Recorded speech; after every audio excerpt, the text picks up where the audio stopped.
Yo, what up? It is your boy Alfreezzyy, and we are back with another episode of Taking It Easy with Alfreezzyy. Today, we have the man himself, DJ Mixkid, an entrepreneur, a DJ. Obviously, it's in his name, DJ Mixkid. You know what we're going to do? We're going to have a good time, and we're going to take it easy. Everybody should have a napkin at your table. When you guys see the newlyweds come in, I need you guys to take those napkins exactly, start spinning those things around your head.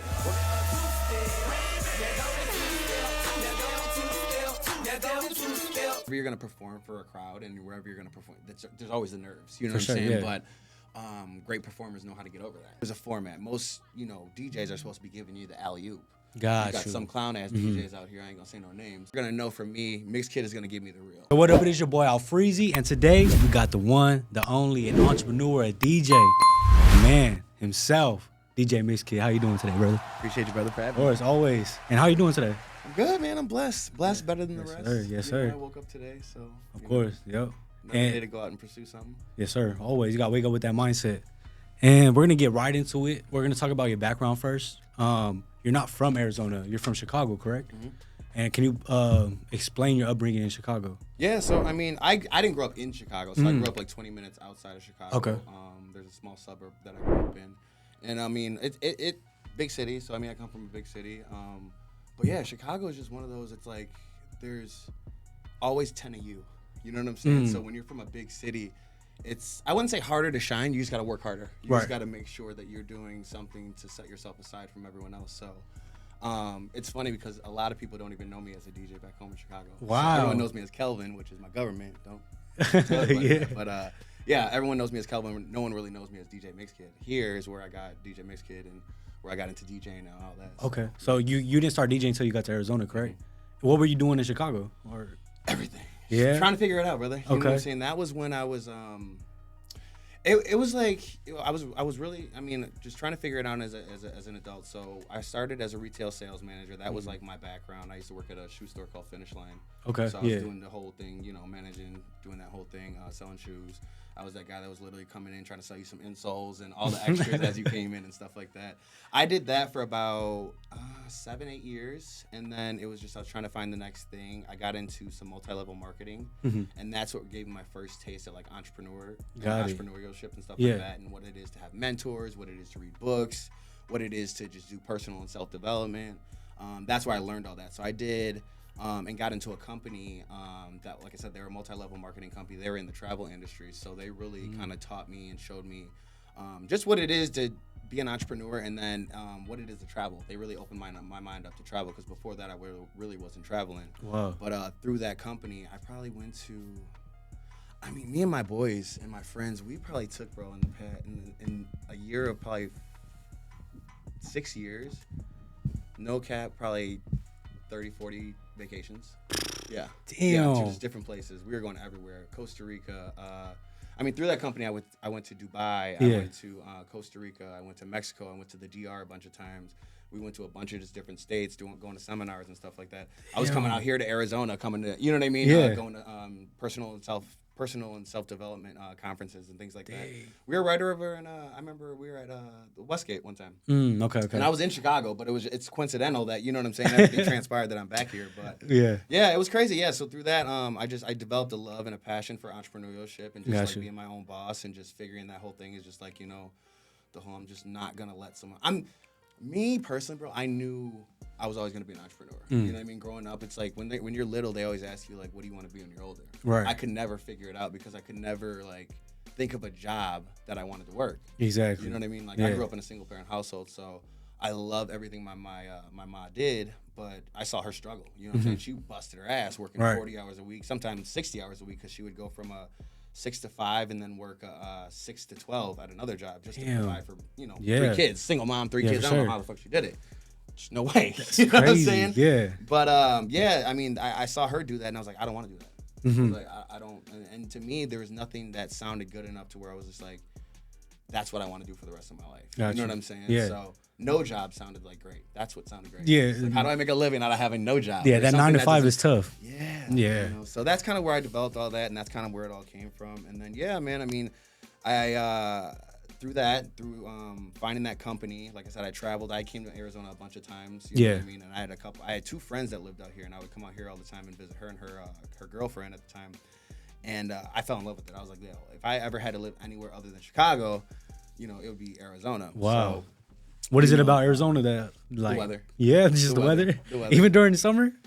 Yeah, because if you've been through a Chicago winter, you'll take the Arizona summers. Okay, yeah, that makes sense. Chicago I heard the winters is horrible out there. That's what made me leave Chicago. Okay. You know what I mean? Was the weather for sure. Yeah. You know what I mean? And I was just like, you know what I mean? Like, how do I know? Like me personally, I didn't have any kids. I didn't find my fiance yet. You know what I mean? So I was like, you know, how do I know my life is here? How do I not know there's someone out there for me in another state or somewhere else? So Got you. why not go try it? So Yeah. I took a chance and shit. I ain't been back in 8 years. I mean, I go back to visit family. Yeah, for sure. I'm not going back to Chicago. Yeah. This is home. And then when you transitioned to Arizona, what did you take from all your experiences, like doing customer service, your entrepreneurial, and just traveling? How did you implement all that into DJing? It's funny because a lot of people think DJing is just DJing. It's not. You know what I mean? There's a lot of other things to it. You know what I mean? A lot of business behind it. You know, marketing. You're your own boss, so you got to do the marketing. You got to do the handshaking. You got to be the corporate guy. You got to be the one. You know what I'm saying? Actually knowing the skills. You got to actually know how to DJ. Yeah. You know what I'm saying? So there's a lot to it. And a lot of people think it's just, you know, getting on there and just doing the whole thing. It's not. You know what I mean? At least if you want to be full time. You know what I mean? I knew I wanted to be full time with it.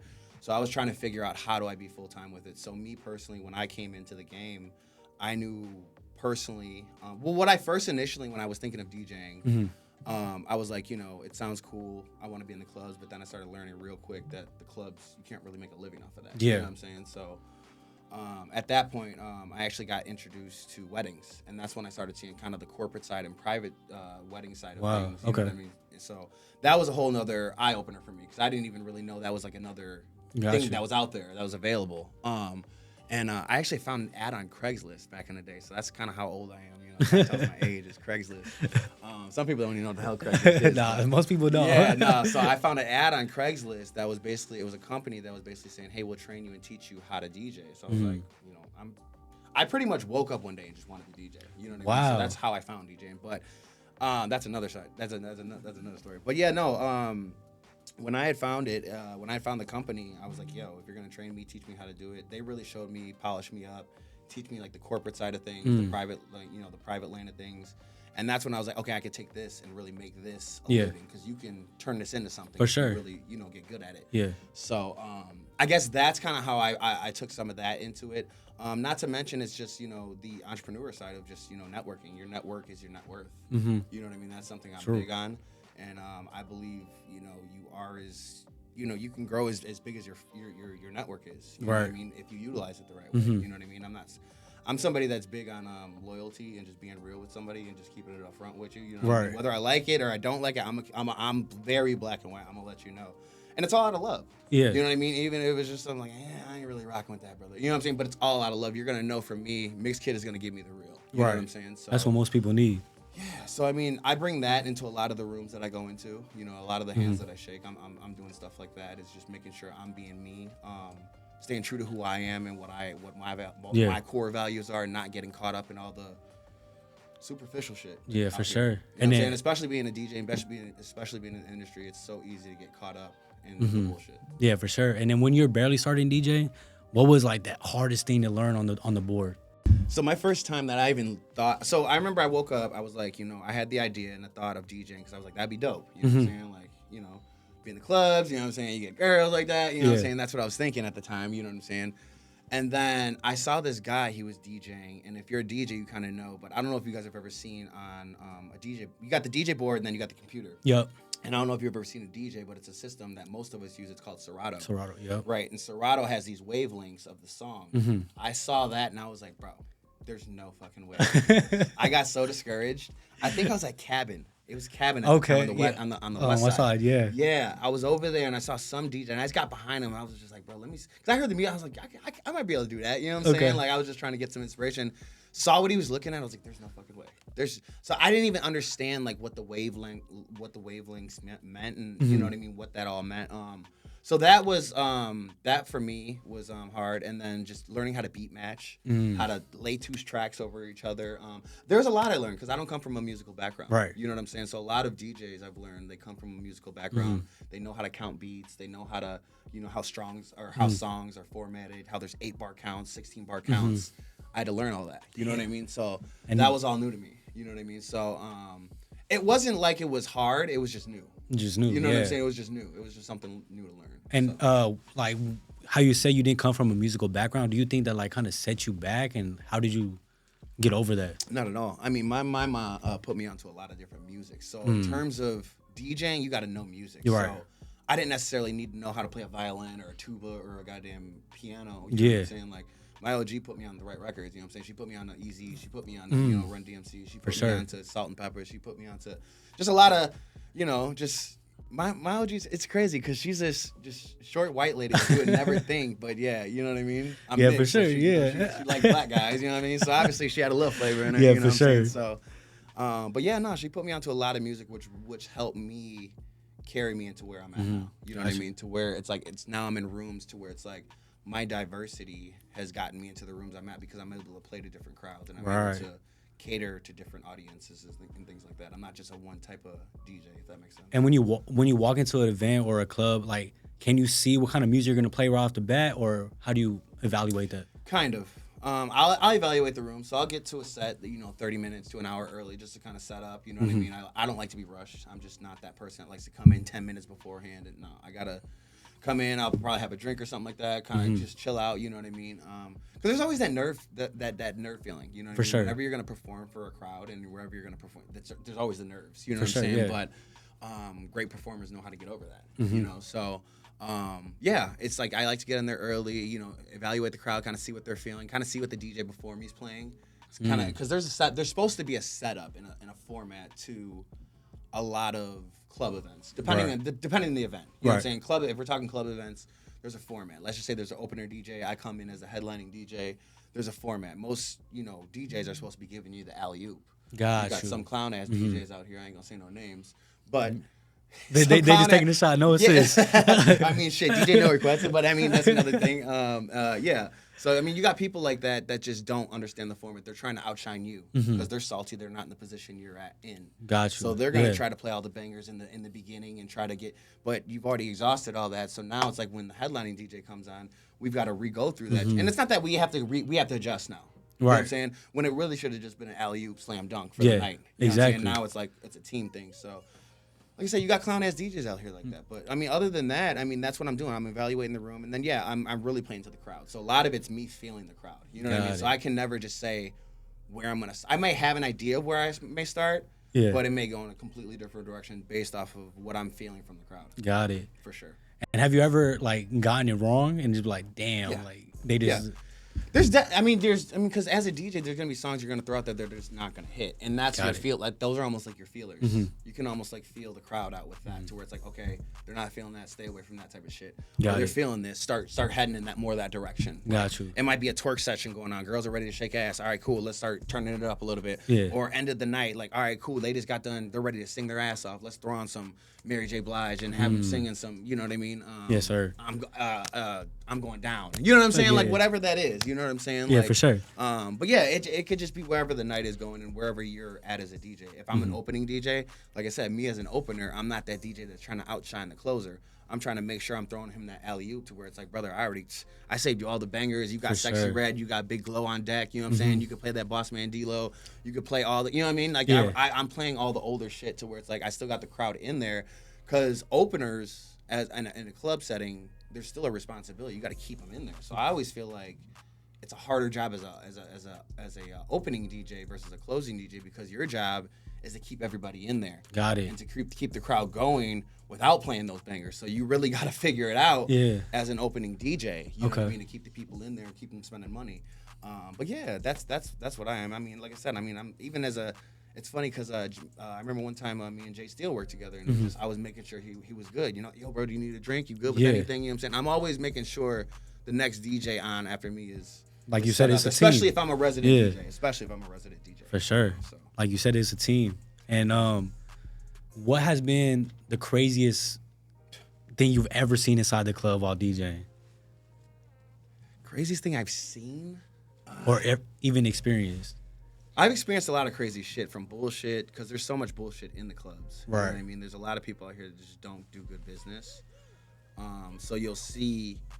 So what do you mean by crazy? Like seeing it as far as like experience, like I'm seeing something go down as far as a fight or something like, you know, a girl didn't pop her titties out or something. Because you didn't see all that. You know what I mean? That's club atmosphere. You know what I mean?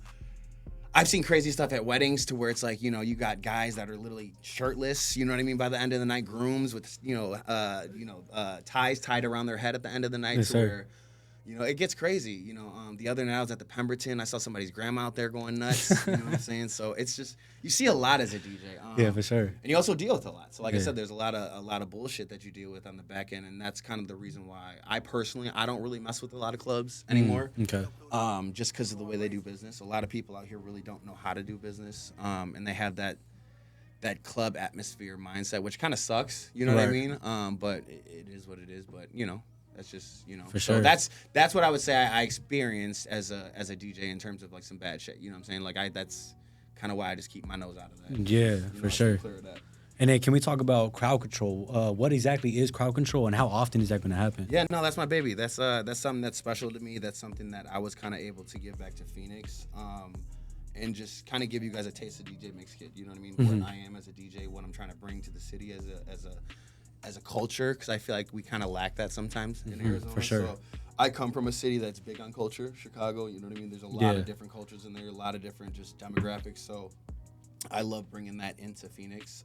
So that was kind of my way of doing that. But yeah, it's something that's live. It's something that's fun. It's something that you can come to. There's no superficial shit, and it's just good vibes. You know what I mean? Yeah, for sure. That's the feedback I got from everybody. They just had a good time. They danced their ass off. There was good energy in there. Yeah. And I mean, I'm a big 90s baby, so it's like I was really taking shit back. It was, you know, not a lot of the ratchet shit you're normally hearing in the club. Yeah. Not a lot of the sexy reds, Glorilla. I mean, we can go into that, yeah, but you know, it was dope because it was like I was really bringing you on a musical experience. Yeah, You know that's what what like, it is. Really Yeah. taking you on a journey. So that's what was dope. You know, For sure. And that's what I'm excited too about a lot of my new residencies coming up. So we got a lot of new stuff coming up that's kind of like those type of feels. For sure, yeah. And then we are going to transition into talking about the weddings. So how did that come about in your career? Yeah, so like I said, when I first started, I was just trying to figure it out as a DJ. You know what I mean? I was just, like I said, just trying to figure it out, trying to, you know, learn how to DJ. Because like I said, I woke up with the idea just one day, was like, hey, like, I think this would be dope. Let's try it. Right. You know what I mean? Let's go for it. I'm an entrepreneur. I'm somebody that's, you know, I'm going to go for whatever it is I see.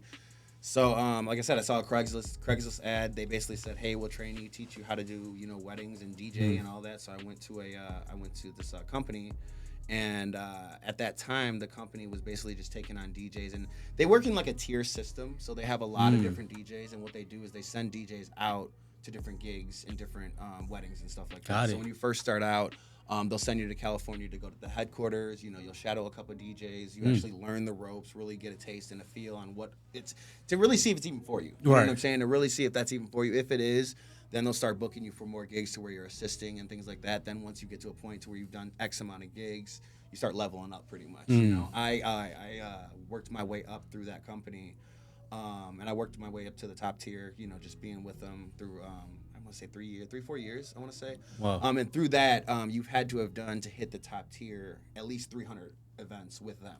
So damn, okay. Yeah, so we were going through it. So I was literally just, you know, knocking out events, just trying to get them done. You know, just trying to build my platform and just get the experience. Yeah, for sure. That's where I really gained the knowledge and the experience of everything, to where I pretty much outgrew the company, and I pretty much found out what I was worth.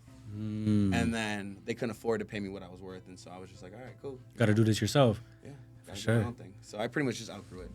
And can you describe the differences like between your playlists when you're doing a wedding and then when you're doing a club? Yeah. So a lot of it's catered to the crowd. For sure. So I do a lot of Caucasian weddings. So a lot of that is catered to them. But that's what's dope about me is, like I said, that's the mixed kid experience. I know how to do a lot of different crowds. I know a lot of club DJs. They're going to freeze up in front of that type of crowd. Yeah, you know for sure. They're not going to know what to play. You know what I mean? I'm going to go in there, rock that motherfucker out, and having them screaming their ass off to shit. Yeah. My fiance's even been there like, how do you know these songs? You know what I mean? Like, how do you know these songs? Like, how do they know this? Like, what, you know what I mean? So Yeah. I know it, you know what I mean? And that's I guess that's what the mixed kid is all about. You know what I mean? Yeah, for Having sure. that diversity. Yeah, for sure. You know what I mean? So yeah, it's definitely a different playlist, but there's different bags that I'll get into. Okay. So let's just say like my bride is like, she wants to hear more of that ratchet shit to where it's like, she'll get into where it's like, listen, I don't want the old school, you know what I mean, September, Earth, Wind, and Fire vibes. I want Big Glow. I want sexy. Like, that's my fiance. Yeah. Like, we're going to have that type of vibe at our wedding. You know what I mean? It's not going to be all Yeah, for sure. You know what I mean? The line dances and all that stuff. But not saying that we can't. So a lot of times it's like we segue it. You know what I mean? So like on a dance floor when it comes to a wedding, you know, I got a lot of different people out there. So I got your aunt out there. I got your grandma out there. You know what I mean? I got people's older, you know, cousins out there and things like that. And not to mention there's a lot of different people out there, a lot of, you know, demographics. So it's like, how do you get all of them out there? So a lot of it's like you started out not slow, but just stuff that everybody knows and loves, you know what I mean? Kind of the classic stuffs, you know what I mean? And then you really kind of transition it because that's when the older crowd sits down. Yes, sir. And then it's like time for the Waka Flocka No Hands to come out. You know what I mean? Now it's time to get ratchet, and then we can take it. I always tell my bride and grooms we can take it to wherever you want to take it at that point. For sure. And then speaking of your fiance, you are getting married soon, so congratulations. Yes, thank you, brother. Yes, sir. Yes, sir. Thank you. And is there anything you've seen from other weddings you kind of want to implement into your wedding? Oh, yeah. I mean, I've been inspired for the past 7 years, so it's just I've just been envisioning everything. Okay. You know what I mean? And just piecing everything together to where now it's like, it's dope because like I was able to get all the vendors that I wanted. You know what I mean? So we've got every single vendor that we wanted. We're able to do really everything we're able to do, which is a blessing. Because Yes, sir. I feel like as a man, it's like this.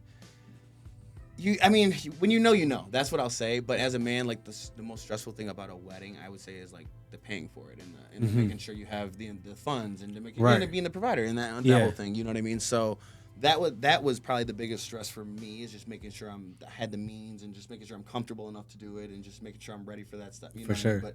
But no, it's been cool. You know what I mean? We've been able to knock everything out as a team, and we've been just planning. It's been fun. It's been fun. Yeah, That's for sure. one thing I will say, the planning process has been super fun. Yeah, for sure. And what's one of the best weddings you've ever DJ'd? Like where you just like they included you to have fun? Like Yeah. what's been the best experience? So I just did one over at McCormick Ranch Golf Course. It was Nick and Amanda's wedding. Nick and Amanda Mendez. Okay. Crazy wedding. Like we went over the top. We had my saxophonist there.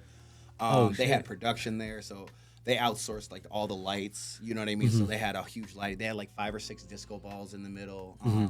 You could tell that wedding was probably like a $170,000 budget wedding. Yeah. It was one of those type of weddings, to where it was like high end. You know what I mean? It was dope that came, and we killed it like the wedding, like start to finish, bro. Like packed dance floor all night. I'm talking about like picture perfect. You know what I mean? Picture perfect dance floor.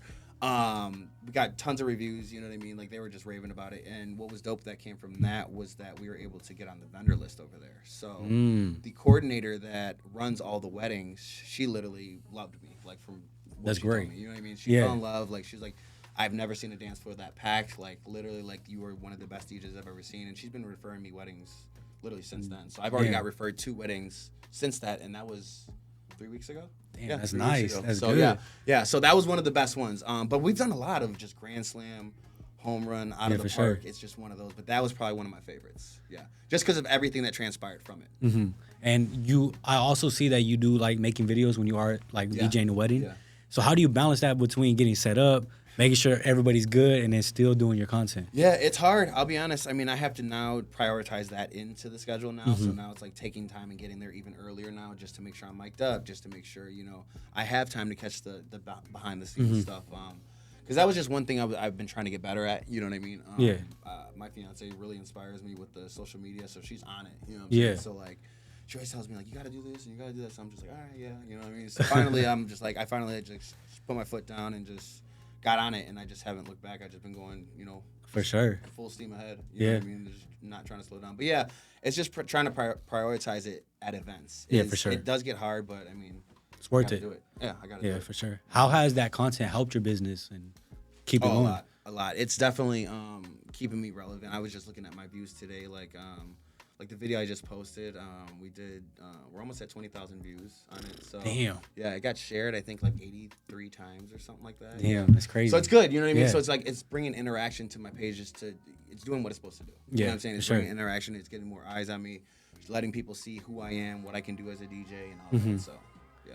And since you are about to get married, what is the top 3 songs you're looking forward to at your wedding? Top 3 wedding songs on the dance floor. Yeah, on the dance floor. We'll say on the dance floor. On the dance floor.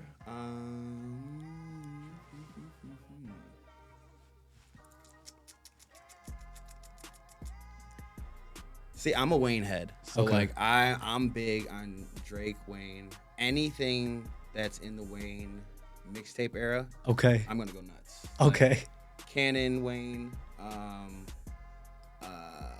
else? Anything from No Ceilings, Wayne. Dedication. I Can't Feel My Face. Joel Santana, Wayne. Like anything in that, I'm gonna lose my shit. Like I'm literally gonna lose my shit.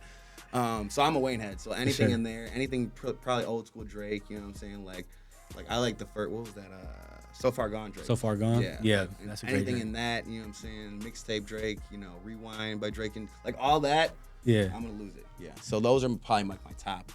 Other than that, it's really just catering to my fiance, making sure she's having a good time, making sure the girls are having a good time. That's the main goal. Yeah, for sure. And then we're gonna take it back to Chicago. Can you describe the difference in music scenes between Chicago and Arizona? Yeah, it's different. It's definitely different because I try. So Chicago has what they call a house scene and a juke scene, and if you're from Chicago, you know exactly what I'm talking about. But not everybody understands it over here. So it's like sometimes I'll try to dabble in it, and unless I have people from Chicago in the crowd, not everyone knows it. Okay. You know what I'm saying? So you got to really know house music and what they call juke music. Juke, and like I said, it's really a Midwest and Chicago thing, but anybody from Chicago, it's like that's what we grew up on. You know what I'm saying? So for sure. Like all that, it's the culture, it's the footwork, you know. So I'm always trying to implement Chicago into my sets. Okay. Always. So what's your Mount Rushmore Chicago artist? Chicago? Yeah. You got Twista. Okay. You got this one is so you got Twista for sure. I'm gonna put Do or Die on there. Okay. I gotta put Do or Die. I'm gonna put Big Sauce on there. Okay. And I gotta put Kanye on. I was about to say, I was waiting for the Kanye, for sure. Yeah. That's For probably sure. my Mount Rushmore Chicago. About to go Chicago. Okay. But you know what's been the big debate is the R&B one. Yeah, the R&B. Are you talking about just regular? Mount Rushmore R&B. Who's your Mount Rushmore? It's easy, but I want to hear yours. What's yours? I'm gonna go Chris Brown. Okay. I'm gonna go. I'm not gonna lie. I'm gonna throw R. Kelly up there. I'm throwing R. Kelly up there. How can you not? How can you not? You know where he's from. Who else is there? Oh, that's tough. That's really tough. I know I'm missing somebody. Damn. No, for real, don't play like that. I'm gonna have to go through the phone. Hold up. Are you serious? Let's see. I know you're missing one that you could probably. I know. I just can't think of it right now. Let me see. Somebody like Chris. Who's Chris's inspo? Oh, Usher. Yeah. Usher, and then And then who's his inspo? I don't know. Who's Usher's info? Talking about Michael Jackson. I feel like Michael Jackson isn't R&B. I feel like he's That would he's be pop. crazy. He's pop. Crazy. That would be insane. to He's say king that. of pop. That's what I'm saying. On your podcast, don't say that. Don't say that. I'm gonna say it. I'm gonna say he's not R&B to me. No. There's too many R&B songs. Too many. Yeah. Wait, are we not gonna throw a girl up there though? Like Mary J. Blige? Mary J would be the one. If I had to throw a female up there, it would be Mary J. For sure. Okay, It would for be sure. Mary J. She's my top for sure. Oh, who's She's got your too four many.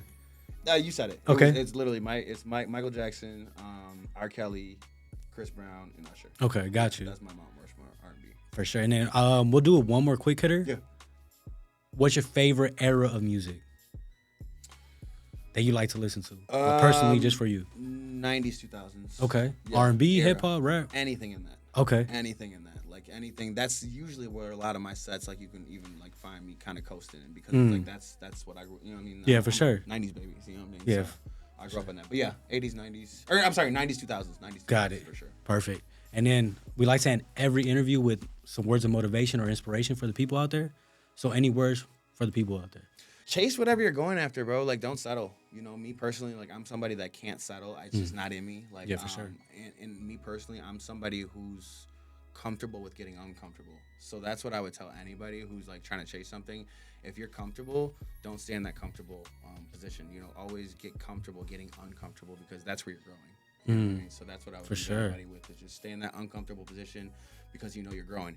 You know you're talking to people that you need to be talking to. You know you're in rooms that you need. You know what I mean? Even for me as a DJ, you know what I mean? Like, I knew I had to get uncomfortable. You know what I mean? Doing certain things that I didn't want to necessarily have to do, but that's what leaders do. They're willing to go out and do all the shit that not everyone else is willing to do, and that's what sets them aside from the followers. Man, appreciate that. I needed that personally. I'm not gonna lie, I needed that. Appreciate you for coming on, my man. Thank you, brother. I appreciate you. Yes, sir. Make sure y'all go follow him on Instagram. Make sure y'all go check out Crowd Control and book a wedding with him, my man. Yes, sir. If y'all have not subscribed yet, make sure you do hit that subscribe button. Leave a comment. Most definitely leave a like and tell your friends about it. Tell your mom about it. Tell your dad about it. Tell your grandma about it. Tell everybody about it. Till next time.